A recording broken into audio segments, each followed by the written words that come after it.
नई आबकारी नीति की सीबीआई से जांच की उपराज्यपाल विनय कुमार सक्सेना की सिफारिश के बीच दिल्ली सरकार ने राष्ट्रीय राजधानी में शराब की बिक्री की पुरानी व्यवस्था पर लौटने का फैसला किया है और इसे लेकर अधिकारियों ने आपको बता दें कि शुक्रवार को ये जानकारी दी है। साथ ही आबकारी नीति 2021-2022 को 31 मार्च के बाद दो बार दो महीने के लिए बढ़ाया गया और अब 31 जुलाई को इस पर विराम लग गया। लेकिन इस बीच अब आपको सुनाते हैं कि दिल्ली के उप मुख्यमंत्री मनीष सिसोदिया क्या कुछ कह रहे हैं, वो सुनते हैं।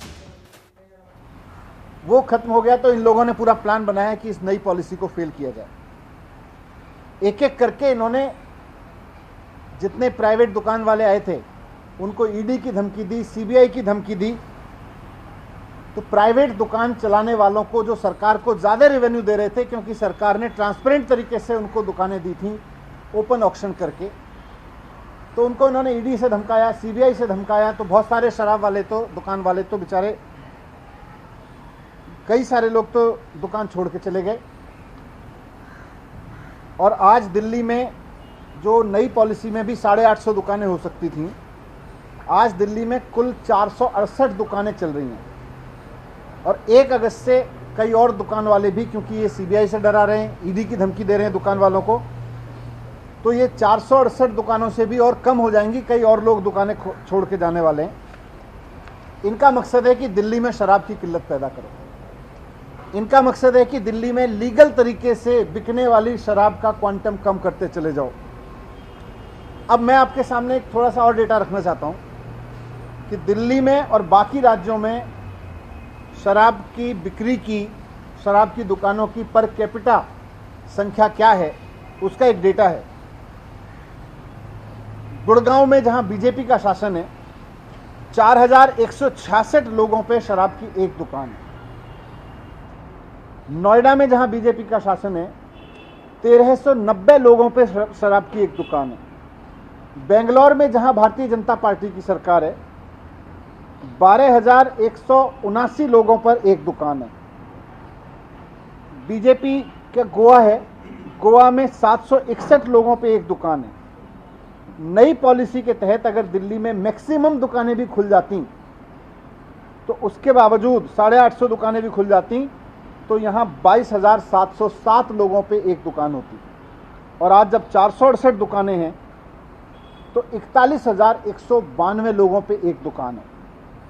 इसी से अंदाजा लगाया जा सकता है कि ये ईडी की धमकी देके, सीबीआई की धमकी देके चाहते हैं कि लीगल शराब का धंधा यहां भी बंद हो और इलीगल धंधे को बढ़ावा मिले, नॉन ड्यूटी पेड धंधे को बढ़ावा मिले, स्पिरिट्स लिकर को बढ़ावा मिले।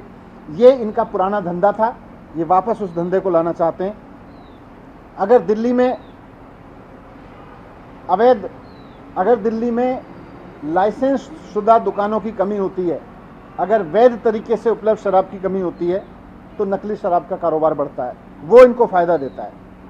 इसीलिए इन्होंने ईडी और सीबीआई की धमकी दे दे के दिल्ली सरकार के अफसरों को भी इतना डरा दिया है कि अब जो दुकानें खाली हो रही हैं उनका कोई लाइसेंस करने को तैयार नहीं है। दुकानें जैसा मैंने बोला बहुत सारी खाली हुई, और भी होंगी, लेकिन इन्होंने ईडी और सीबीआई की धमकी दे दे के अफसरों को इतना डरा दिया है कि अब कोई जो दुकानें खाली हो रही हैं उनका ठेका देने को, उनका ऑक्शन करने को, उनका टेंडर करने को तैयार नहीं है, उनकी नीलामी करने को तैयार नहीं है। और जो एग्जिस्टिंग पॉलिसी है, जो 2021-22 की पॉलिसी है, वो 31 जुलाई को अब खत्म हो रही है। डर के मारे कोई ऑफिसर इस पॉलिसी को भी आगे बढ़ाने को तैयार नहीं है। इन्होंने पूरी सीबीआई की धमकी दे रखी है, सबको ईडी की धमकी दे रखी है। तो कुल मिला के इन्होंने दुकान वालों को डरा के और अफसरों को डरा के दिल्ली में ऐसे हालात बनाने की कोशिश की है जिससे 1 अगस्त से दिल्ली में एक्साइज ड्यूटी देने वाली दुकानें कम से कम होती चली जाएं और इससे इनका अवैध शराब का धंधा फिर से यहाँ पे फलने फूलने लगे। क्योंकि 1 अगस्त के बाद अगर सरकार निर्णय नहीं लेगी तो कोई पॉलिसी हो, यहाँ पे कोई पॉलिसी नहीं होगी, ये लोग चाहते थे। और अगर दिल्ली में वैध शराब की जानबूझ के कमी कर दी गई तो इसके बाद ये लोग गुजरात की तरीके से यहाँ भी धड़ल्ले से नकली शराब बेचना चाहते हैं। दिल्ली में भी फिर हमें बहुत दुख है, लेकिन दिल्ली में भी अगर ऐसा होता है तो नकली शराब बिकती है तो कोई बड़ी चीज़ नहीं है। जैसे जहाँ जहाँ नकली शराब बिकती है वहाँ फिर जहरीली शराब पी के लोगों की मौत होती है, हुश ट्रेजेडी होती है। दिल्ली में भी होने लगेगी। लेकिन हम ये नहीं चाहते और ना हम ऐसा होने देंगे। इसलिए हमने तय किया कि फ़िलहाल जो नई पॉलिसी है उसको बंद करके सरकारी दुकानें खोलने के आदेश हमने दिए हैं, क्योंकि इन्होंने दुकानदारों को डरा रखा है, इन्होंने अफसरों को डरा रखा है। खबरों के निष्पक्ष विश्लेषण के लिए सब्सक्राइब करें Janatantra TV and press the bell icon. Never miss any update.